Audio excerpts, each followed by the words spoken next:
Coming up here on the 28th of June, Ameris Bank Amphitheater, Alpharetta, Georgia. It's like the 50th leg of the DNA World Tour for arguably one of the biggest bands ever. I mean, when you sell over 100 million records, you got some bragging rights. I'm talking about the Backstreet Boys. And my old friend, Howie D, has made time for us, which I don't think he does many podcasts. So I'm like honored that you're doing this from what looks like a dressing room while you're on tour. So thank you. It's been great years we've known each other. And definitely, I guess you're absolutely right. I don't do many podcasts. As you can see, my setup may not be the normal background screen that you probably should be seeing for a podcast. I mean, podcast here. But you're right. I'm actually at a dressing room here in Dallas before we go on for our show tonight. So it's not the most glamorous. Oh, it's fine. It's fine. Hopefully we'll get the job done here. Do you get nervous? Did you ever get nervous before a show? Oh, I get nervous every time before a show. It's kind of crazy. People ask me if I still get nervous, and I'll be honest, I do. But, it's one of those kind of things that, some of the other guys don't get nervous at all.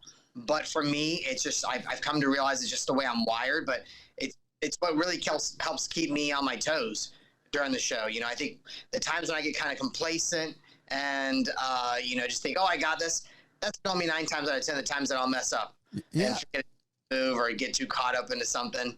So I got to stay on my toes, and just that nervous energy kind of keeps me, that adrenaline inside going. Yeah, because you guys are such you're a group of guys that if one guy misses a step, I mean, it's not only the singing aspects of it, and you have 5 different vocals, you got to make sure you're on point. It's not like a band where there's one singer, there's a guitarist, there's a bassist, there's a drummer, maybe a keyboardist.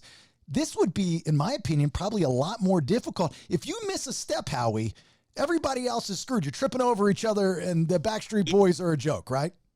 Yes, absolutely. And if one of us misses steps, believe me, the other ones they don't have a poker face. Yeah. They let the audience know. They let each other know there's a little bit.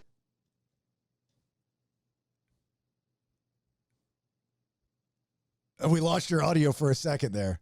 There you go. You back? I got phone calls coming in. Oh. People don't really got to figure out how to do this. Oh, Put on silent here. That's there fine. we go. Is it somebody from NSYNC saying, "Dude, can we come out on tour with you?" Unfortunately, not. I've been on the call list here lately, but I do keep in touch with Joey and all the guys here and there. We see them; they've come out to the shows and stuff like that, and they're great guys. I mean, one day, who knows? One day, maybe the Backstreet Boys and NSYNC might be doing something together. Hopefully, one day. Yeah, that's, it's funny because when both of you guys first started, and for those that don't know, I know I've talked about this a million times, but I was there. I was at the station XL 106.7 that launched Backstreet and NSYNC and really Britney, I think, too, and a lot of these bands of the generation. And you guys would, do favors for the station as you guys were getting bigger. You do the charity events for us, and it was great. But there was like this media divide. It's the 2 boy bands. They can't like it. But you guys have always been friends with each other. Oh, absolutely. Yeah. I mean, I went to college with Chris Kirkpatrick. Part of the reason why NSYNC was formed, because Chris always jokes that I didn't ask him to audition for our group. Like I say, we were in community choir together at Valencia Community College, and so I've known him as well as Joey Fatone and all the other guys that went to high schools that were pretty much our arch rivals back in the days. Dr. Phillips High School. I went to Edgewater High School, Right. So those guys we've known for years. I think that media, if anything, maybe created us more as rivals against each other, but it wasn't really that. Like I say, we all got started out at the same place and if anything, it was like you're like your stepbrothers kind of a thing. Parents had one while the others were out of town, and and they had fun with each other, kind of a thing. But I always felt like there was plenty of room for all of us. There's still plenty of room for all of us out there. Yeah, and your guys' longevity is, really historical. As big of a band as the Backstreet Boys are and have been, and I know Kevin left for a minute, and there was no ill will, but he's back. You look at these successful, you equate it to a rock band that just can't stick together after, a freshman and sophomore album. You guys have stuck together and stood the test of time, not only kept your fan base, but attracted a new fan base. This is not heard of in the music business. Yeah, I guess especially for a boy band, I guess it's not definitely uncharted territory. Yeah, no, we're going on 30 years together. And it's kind of crazy looking back how, who would have ever known that we would have, lasted this long. But we just kept on trying to ride the wave as long as we could, just like every artist, there's your ups and downs, stuff like that. And we could have easily, stopped after our, after when everybody says possibly your sophomore slump, which I don't think we truly ever had within the sophomore, maybe it was our third or fourth record that finally started to not be as popular as the first couple of ones. But we could have easily all thrown in the towel and said, we're done with this. Let's just, move on. And, Kevin was the only one that actually in his heart didn't feel like he wanted to continue at that moment. He wanted to start a family and work on some other things, but we always kept the doors open to him to come back. And in the meantime, the rest of us carried the torch. And it was definitely a lot of times where people didn't even know we were still even together because we weren't just blasted all over the radio station. But we kept on doing what we were doing, and we carried the torch. When Kevin came back, at that time there was the resurgence of the 90s music, and now, like I say, knock on wood, it's, we're really blessed that, I feel like we're back to doing, once again, outdoor amphitheaters and arenas and certain places in the world, stadiums again. So it just goes to show a testament, hopefully, of the music, stand the test of time, and even more so our fans who have supported us through the thick and thin all these years. Well, I think it's beneficial that your fan base started as females and is continuously females. It's a fact. I mean, because guys have a tendency, especially as you get older, oh man, I'm tired. I don't feel like going out there. But every woman that comes to your show went to bed at one time in their lives saying, I'm going to marry a Backstreet Boy. Right? It's now they have no shame in the game. They wear these shirts now that says, I was supposed to marry a Backstreet Boy. And sometimes they'll say which one and stuff like that. Mm-hmm. And AJ, I'm like, you're lucky you didn't. Definitely if it would have been me, maybe who knows what could have been. But it's funny how they come all out, and they're just there. They support us. You're absolutely right. I'd say probably a majority of our fan base, especially in the early years, was 95% females. But now we're looking at the audience, believe it or not, it's probably like about 85-15 at least, or 85-20 or 80-20.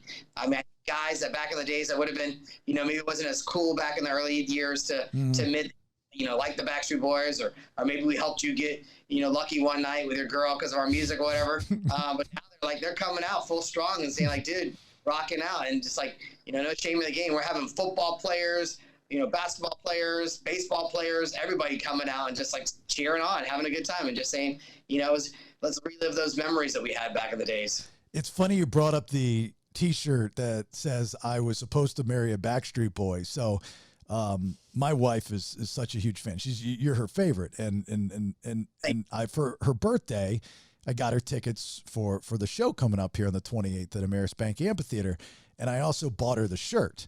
And so she's been wearing the I'm so supposed to wear it, because if you remember when you guys did the song with Florida Georgia Line in Vegas, and I saw you there, and I hadn't seen you for years, and I wasn't working, but I was just there in Radio Row. I had no idea you guys were there, and I'm walking down the hall with my wife.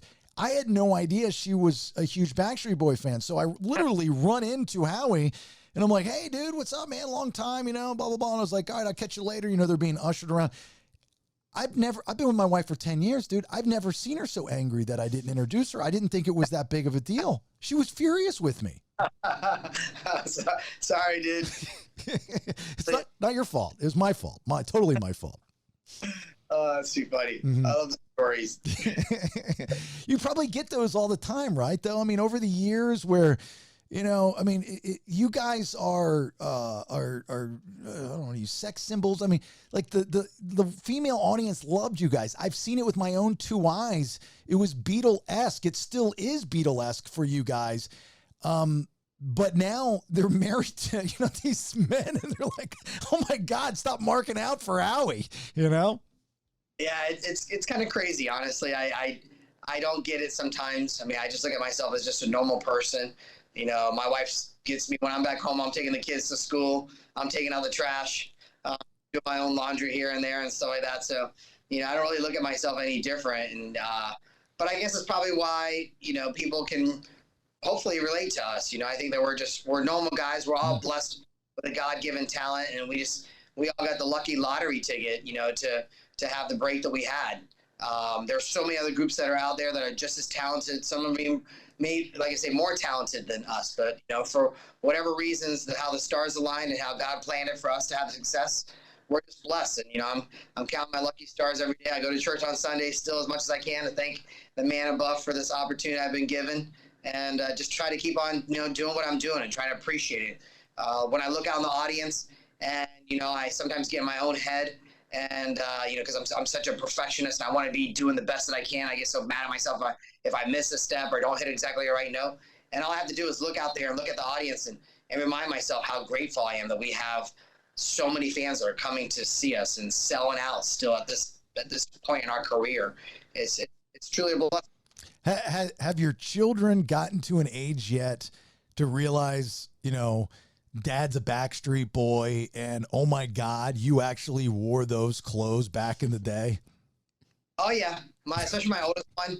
I mean, nowadays with the internet and them having the tablets, they find, you know, anything and everything. Even if I don't want them to find something, they'll find it. If it wasn't, you know, they don't find it themselves, whether it's another friend or a friend's mom that tells their son or whatever, and they get to show it to dad. I mean, them. But yeah, they've seen me through my thick and thin, crazy hairdos, crazy fit choices.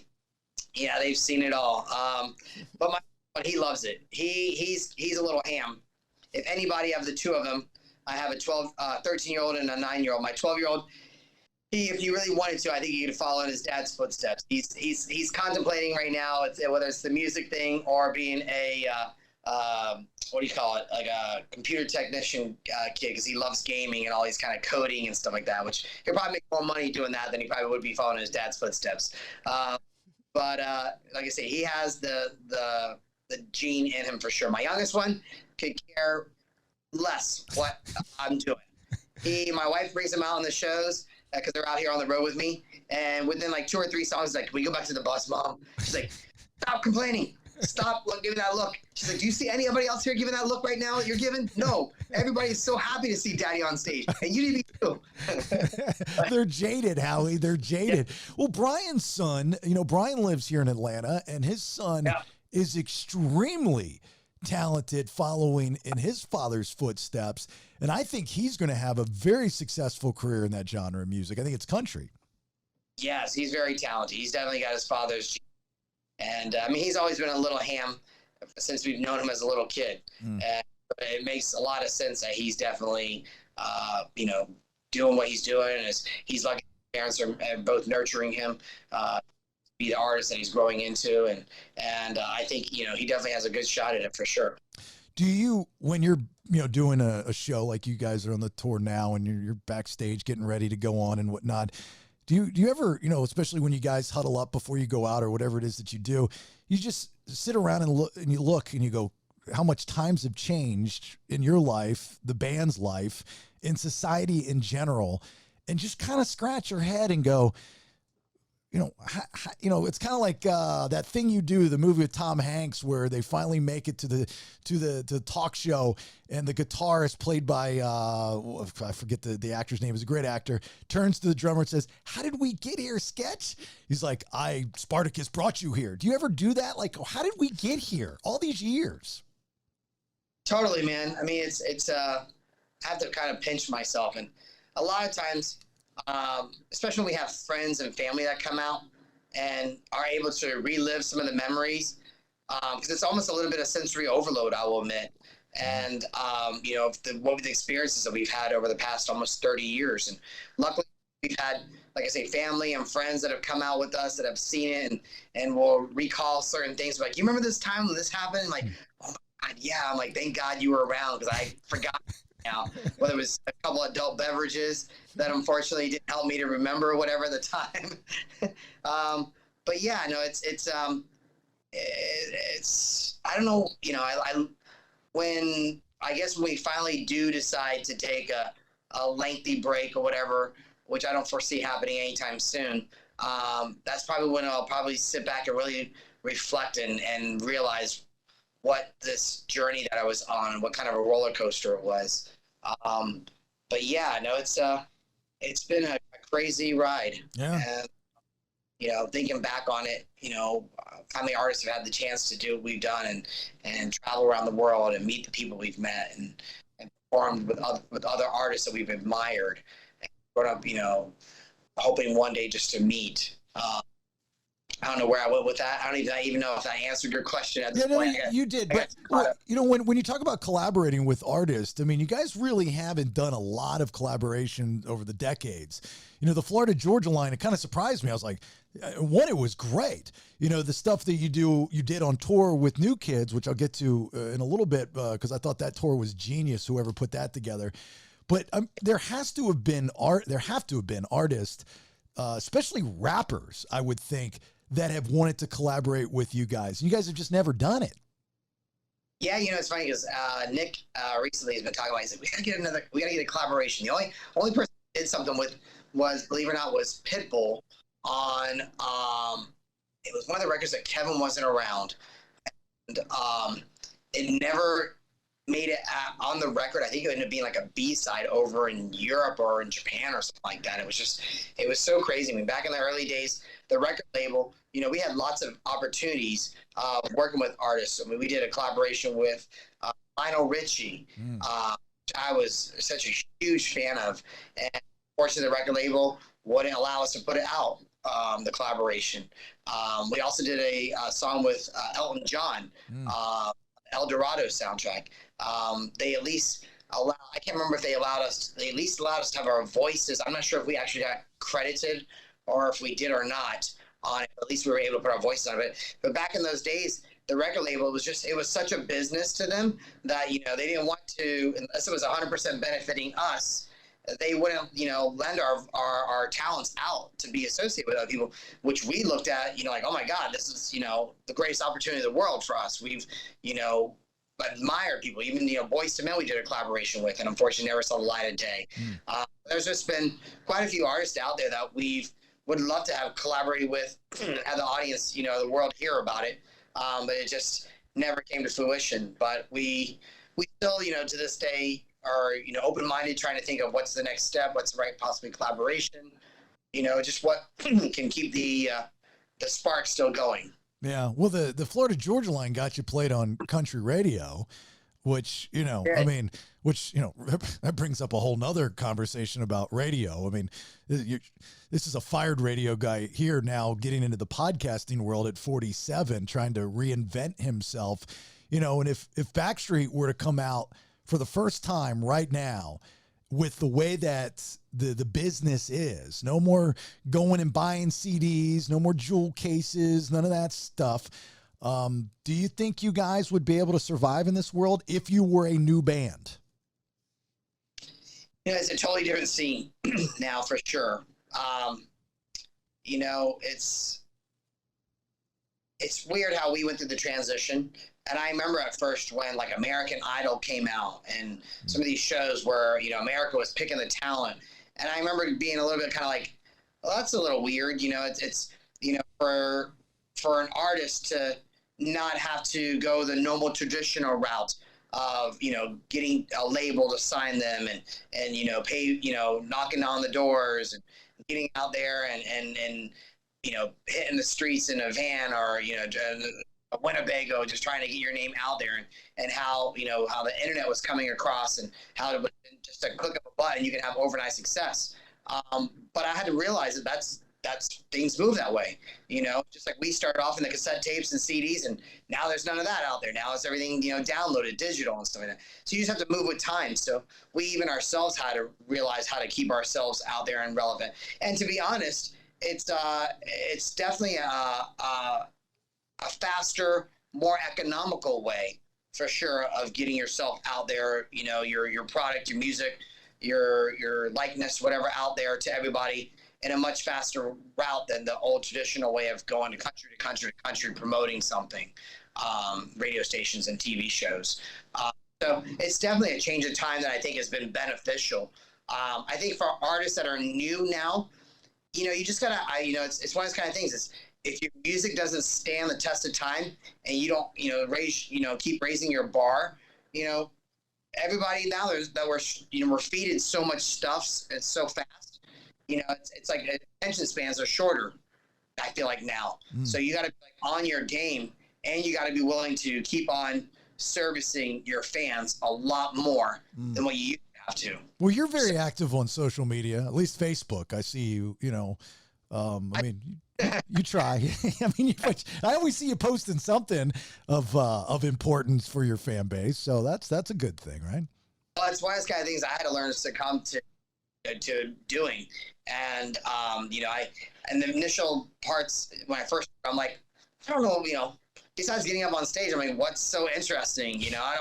I'm not going, here, I just went to the bathroom today and, I drink coffee. I'm like one of those kind of people I just tell out my business all over to everybody, So it's been, for me, I probably don't, go as crazy as a lot of people out there. But, I feel like when there's something that's of relevance or something I think is cool or something that's important that I'd like my fans to know about, I put it out there. But it's I'm not, over the top with it. That's for sure. No, you're not doing the latest TikTok craze. You're not going to see Howie D doing that. I promise you that. Didn't you guys at one point do like X amount of countries and X amount of days? Was it for the Millennium album or Black and Blue? Black and Blue promotional run that we did for the album release. We did 6 continents in 100 hours. We unfortunately didn't get to Antarctica because we just didn't have the time. But we did 6 continents in 100 hours. We stopped in each of the continents and did promotion for the record, and finished off in America. We felt definitely black and blue by the time we got there. We were so jet lagged. And we're still probably paying for that plane that we had that we took off the world still today. But it was a great promotional opportunity for us to get around the world and show everybody how much of a world fan base that we have.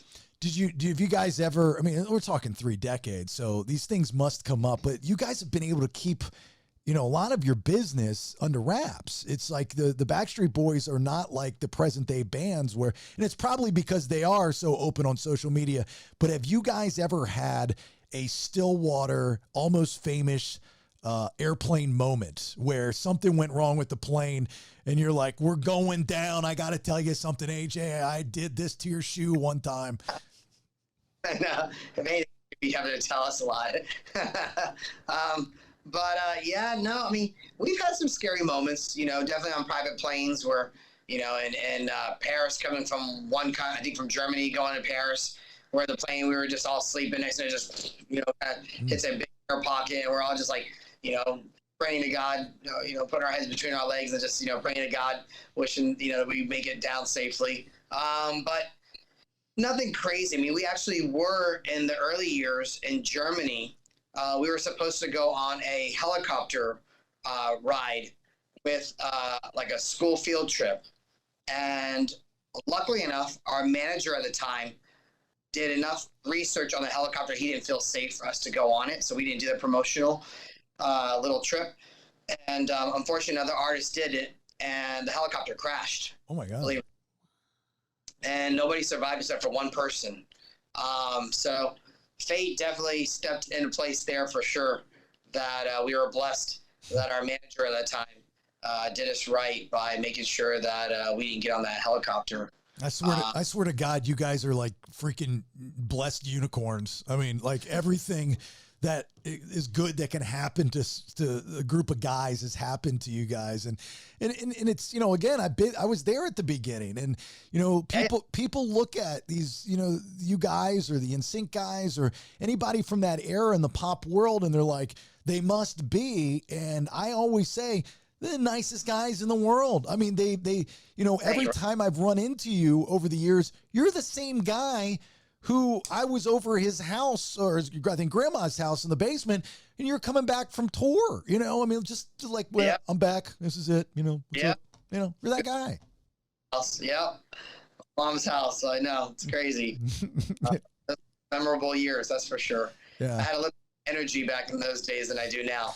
That's probably some of the biggest change. Oh, when you were saying earlier about some of the difference between then and now and over the years, probably if anything, some of the biggest changes is that instead of having the bottle service at the clubs, being up late at night, we were now that we all have kids, we have like baby bottle service. We have our dressing rooms. Pretty much now have a whole nother family room that we have for all the wives and kids. But yeah, no, it's I think we still are the same guys. I feel like we that's probably one of the reasons why we've been able to stick as long as we have, because we haven't forgot where we came from.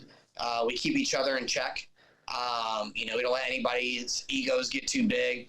We give each other space to do individual stuff because we need to have that space to be able to keep your own identity, whether it's to work on some solo stuff or acting or charity or whatever it may be, or just family time. But all these things, I feel like, make us only stronger individuals that come back to the plate stronger for the group. Mm-hmm. Did you have an old haunt in Orlando? Like, were you a Taboo guy or a Roxy guy? Well, I don't know if you remember, I was actually part owner in Taboo.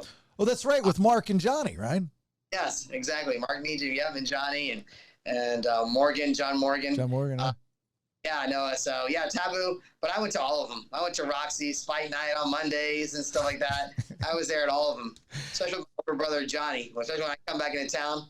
My purple Corvette. Yeah. You knew how around, that's for sure. Johnny Magic actually was, I still keep in contact. He's my mentor, you know that. And he was just nominated for the Radio Hall of Fame. Wow, that's awesome. Yeah. He deserves it. Yeah, well deserved. Very well deserved. Johnny, what was it? Doc and Johnny, even back in the early days. Mm-hmm. The first interviews that we did with XL. Mm-hmm. And Heidi, I think was her name. Hildy, yes. Yeah, Hildy. Our first videos, we've got it going on. Mm-hmm. Yeah, Hildy and I hosted I believe it was the first event for your Lupus Foundation. Right. Yeah. Wow. Mm-hmm. Yeah, good. Mm-hmm. Yeah. Great. Thank you once again for that. Oh, anytime. That was the night that I swore to God Debbie Gibson was hitting on me. She was not, but I swear to God, I had a couple too many. And I got to meet Greg Brady, Johnny Bravo. You guys, he performed that night.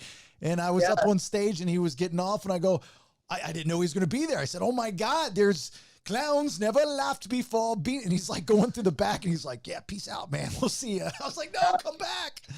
I know. That was some great years. I think back on it with Orlando and the support that I got from my Lupus Foundation.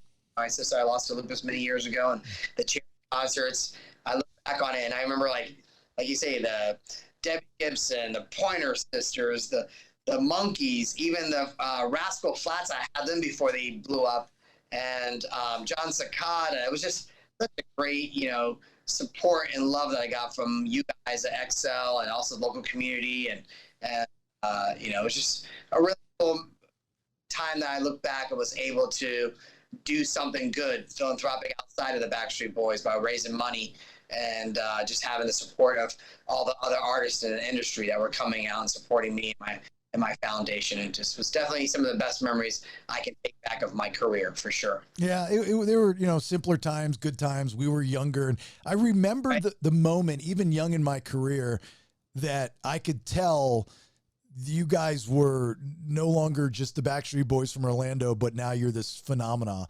And you guys arrived all wearing the same thing in a white limousine. And we used to do this school supply drive thing. And you guys pulled out all these school supplies from the back of this limousine. And I'm looking at the fans that were barricaded off. Anyway, I think we all thought they were there for us, but you guys show up and it was just nuts. And I remember Johnny saying something to me he's like, this is probably going to be one of the last times we're going to be able to call them to come out right away without going through 5 people. But it was when you guys exploded, and it was almost overnight, right? I mean, in the States, it's kind of crazy because actually we came out, we started in 93, the group started. And 94, we really started perfecting our craft. We got signed with the label at that point. And then we came out with our first single, We've Got It Going On, But if I recall correctly, at the time, the music scene wasn't really ready for us. I think grunge and rap was really big at the time, Nirvana. And so I think our single went on the dance charts to like number 69. But we really couldn't break at that time. But so that's when we went overseas to Europe and started our career really over there in Germany and Switzerland, Austria. And then actually America, believe it or not, in those early years, for about 3 years, we called it no fan land. Because we would go over to Europe and all these places, and it'd be like you thought the Beatles were there, you know, the airports and the tarmac and everything. We'd land down in Orlando airport and be like, nobody's here for us. Like, chirp, chirp. You know, it's like nobody, no fan land, we called it. But then eventually, we give credit to Canada because of the border states up there. I mean, states that are up near the border, the music crossed over from Canada down. So like in 97, it finally clicked over for us. So a lot of times people, I think, definitely think that it just, you know, it happened overnight, but not really knowing the story that there was a good, like, 4 years where we, you know, did the grassroots approach across, you know, all over the world till it finally came back to America. But, I look back on it, and I think it was meant to be the way it was because it gave us a chance to really perfect our craft and to experiment overseas, to come back to America because, you know, we all know in America, it's, you know, you got to get one shot at it. And if you're not ready, if it's not the right sound, if it's not the right music, the right look, the right, you know, whole package, you know, people just move on. And so I think it was meant to happen. But once we came back, it did. Then at that point, it was overnight, I think. I think at that point, us Spice Girls were out, Hanson were coming. I think there was this wave of pop music that was coming to America that they were ready for, you know, some easy listening. I think we had just gotten over the Gulf War. Different president election at that time, and everything was just, you know, the timing was right for us at that point. Isn't it amazing? Like, I love watching these documentaries of the different decades and how the world syncs up with music and how music syncs up with society of what's happening. You know, old New York, Seinfeld, new New York, Friends. You know, there's the transition in the 90s between the two as they cleaned up the city. I always use that reference for certain things. But we were coming out of, you know, you and I both Gen Xers, and, you know, I was a latchkey kid. I could associate myself with grunge music. Not so much I wanted to do heroin, but I could, you know, I was wearing the flannels and stuff like that. But then it just, you know, it changed where it was like, we need to be happier. And that's when the pop station started to blow up. And credit to a station, I believe, in Canada, like the one I'm talking about in Orlando, that helped launch you guys up there. Absolutely. Totally. I mean, yeah. I mean, the XL, definitely we give credit to for sure, from being, you know, one of the first hometown stations that, you know, took pride in us being a hometown group. And yeah, I mean, it was definitely, you know, pop radio at that time. I think our fans kept on requesting so much for us to be on MTV, and they didn't have a channel for us, so they finally created a channel, TRL, Total Request Live, that they, you know, created for us to have a place to be able to put on pop music, and then eventually we played so much they had to retire the songs on there. But yeah, it was you know, definitely a different scene. And I think it was almost like a breath of fresh air to everybody when finally, you know, America accepted us. And Carson Daly would, you know, give a lot of credit to him for your success as well, because, you know, at the time when he was hosting Total Request Live, he befriended a lot of the acts, you know, you guys, Kid Rock, Limp Bizkit. I mean, everybody from that generation. But you guys were like his go-to, his buddies. Yeah, no, we were definitely blessed. We had a lot of support from Carson and MTV, and, you know, at the time, you know, it was the right timing for people, I guess, to let go of that phobia of a group, you know, boys coming over and you know, changing the scene and it being cool or not cool. Fans just, you know, made everybody realize, like, hey, there's no judgment. Music is music. You know, if you like it and it makes you feel good, go with it. Yeah. Or sound like, you know, just listen to music with your eyes closed. I brought up the New Kids on the Block tour that you guys did, and memory serves, that was kind of like the resurgence of the Backstreet Boys out of kind of hiding, right? And you know, New Kids on the Block was my first CD that I ever owned. Like you put Hanging Tough on in the car and dude, watch out. and you guys are on tour, NKOTBSB. Whose idea was that? That to me is the most brilliant, because it wasn't just like one band. You guys were doing it together. Yeah, no, I'm really proud of that tour that we did with them. I mean, we were all huge fans of New Kids on the Block. I mean, I remember times when I would listen to them and be like trying to send in cassette tapes of myself to the fan club, seeing I could somehow become the 6th member of the group.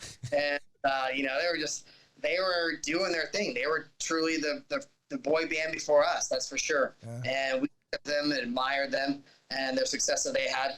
And you know, with our manager Johnny Wright, you know, being tour manager many years before that, and Donna Wright, you know, working with them, we got to know them over the years. Jonathan would always come into Orlando. We'd see them at at Pleasure Island, different places back in the days, the clubs back in those years. And they were just a bunch of great guys. So, you know, we would see them on the road and they would come out every so often. We were doing our thing and they were taking more of a break. And so they got back together and were kicking butt. And I think actually, if I recall correctly, I think it was Donnie that had the idea of us doing something together. And, you know, next thing you know, we were all into it. Managements were talking to each other.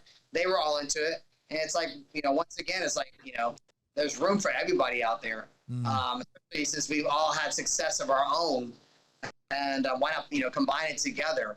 And we were bringing several generations together at that point with music. And, you know, they were definitely earning fans from our side. We were earning fans from their years of fans and stuff like that. And it was a win-win situation for all of us. And, you know, I think I'm proud to say that, you know, that we are, I think still to this day, the only really true like collaboration that both of us have done together and that kind of a thing. I think, you know, we both have had other acts that have been on tour with us, but to share the stage together and actually even to have a song, we actually recorded 2 songs together.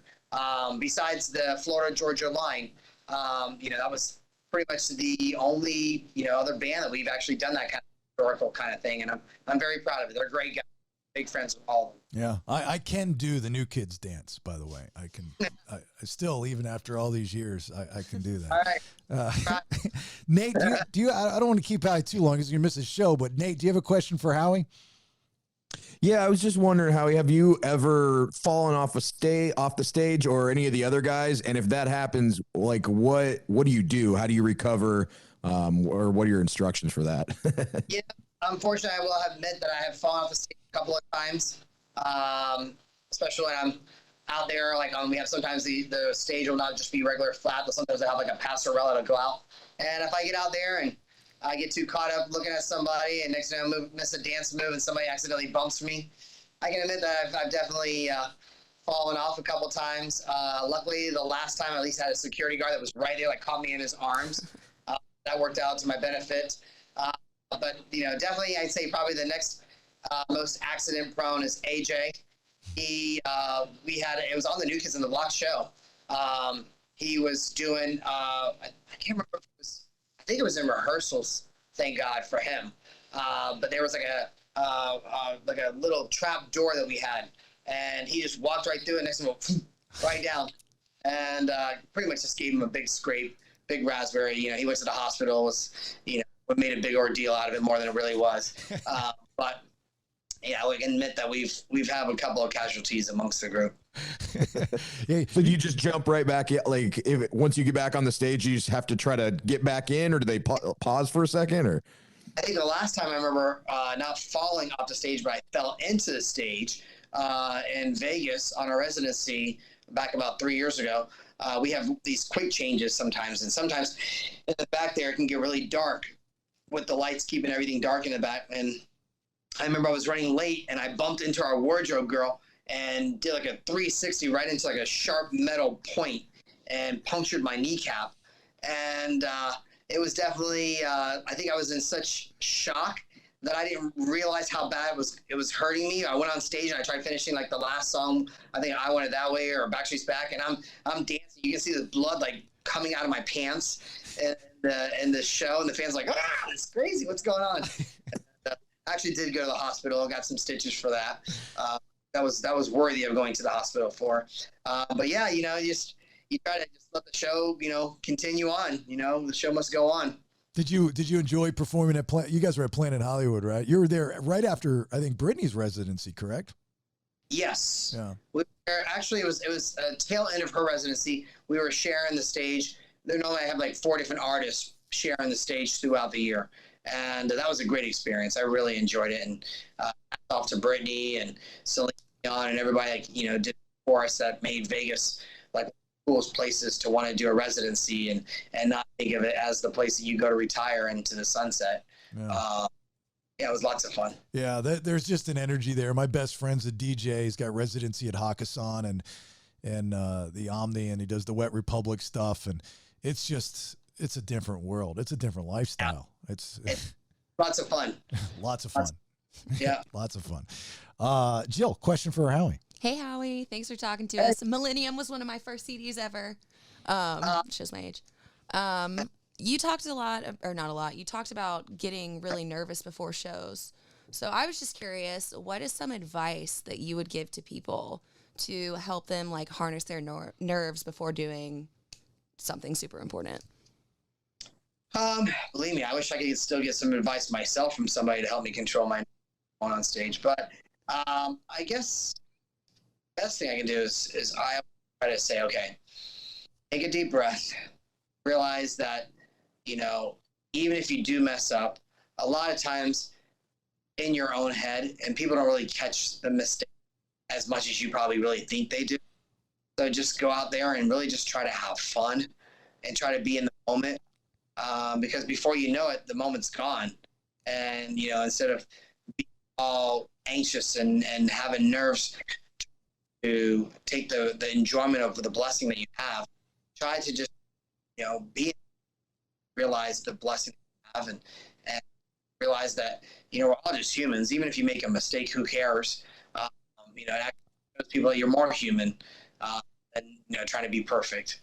What's left for you? I mean, you've done it all. I mean, you've sold out stadiums, you've traveled the world, you've performed the national anthem at Super Bowls. I mean, there's nothing that you have not done that on paper, but personally, there's got to be something that you want to get done. I mean, I think for the group, we've always said that, receiving a Grammy would be something that's like the ultimate for us. That's something we haven't received yet. We've been nominated, I think, like 8 times. And it's normally always we're in the category with like Santana or Sting or something, there's no, and so maybe in another 10, 20 more years, maybe we'll get like a legendary award when we get closer to the age that they were when we were nominated. But yeah, doing that, I guess being in the Rock and Roll Hall of Fame would be an honor, of course. But you're right. I mean, we have done so much that if this all ended tomorrow, I definitely can't be upset. I mean, I've had an unbelievable ride, and to know that we're still on this ride right now is even the best part of it. Would you be ready to handle the kickback from the vocal, probably minority, if you're nominated for the Rock and Roll Hall of Fame? I mean, you just saw what happened. I mean, it happens every year, right? I mean, Dolly was like, hey, I'm gonna turn it down, and then she obviously took it because who was not going to take it? But to have and I'm going to use the air quotes as well because I know you don't like the boy band thing, but a boy band in the Rock and Roll Hall of Fame, you're going to get a little kickback. You know that. Of course. I mean, if I'm not mistaken, didn't Eminem just get nominated? Yeah, and deservingly. I'm not one of those people, by the way. I've come to the realization that it's just not what people think it is. Right. Exactly. I mean, I think it's definitely, if the genre had stayed always to just rock and roll, and we were the first ones outside of that genre, which thank God we're not. So we would, at least we're not completely going to take the beating. We can use other people as examples before us. Like you said, Dolly Parton and Eminem that have come and accepted and embraced. I think it's just, the title rock and roll is what really, throws it into like a category that leaves a lot of interpretation for people. If it was just the, Music Hall of Fame, then it would probably be, you wouldn't get any slack, any, backlash for it. But, it is what it is. It's the Rock and Roll Hall of Fame. And, if it's meant to be for us and people would accept us in there, I think we'd be honored. But at the same time, if it's not and the stars aren't aligned for us, I still got plenty of other accolades and awards and accomplishments that I'd still be able to sleep at night and feel okay. Yeah, I think they need to change it just so, unless they like the promotion every year when people get all upset, but just to the Music Hall of Fame. But it's like, the Hard Rock. The Hard Rock has made a name for itself with so much music memorabilia, including you guys that are in the Hard Rocks. But it's hard rock. So you could make the same argument. It's like, why is this in the Hard Rock Hall of Fame? Why isn't it all Pantera and Slipknot? What the hell's going on here? I'm not having a burger. Right. Exactly. No, it's it's going to be interesting to see in the years from now where things go, if things will be changed or not. Well, I'll see you on Tuesday. I got my tickets. We're going to have a good time. Last time you were in town, I was embarrassed by my wife that you had a little special get together. There she is. That she touched you in front of me and says, I just touched a Backstreet Boy. And I said, you know how you're supposed to act around my work friends. And so I apologize for that. She's doing it right now with the camera and stuff. So I'm sorry. That's too funny. Good stuff. Good stuff. Forward to. Thank you so much for all the time, brother. It's great to see you. Great to talk to you. I'm so happy, proud, all that good stuff. You keep doing what you're doing. Don't fall off stage in Dallas, and we'll see you in Atlanta here. Yeah, I look forward to it. Congrats with everything, buddy. Continue success. Thanks, nice brother. to meet everyone. See you, Yeah, you Howie. too. Thanks, Howie. Thank Bye, you. Howie. Thank you. Bye-bye. Bye-bye.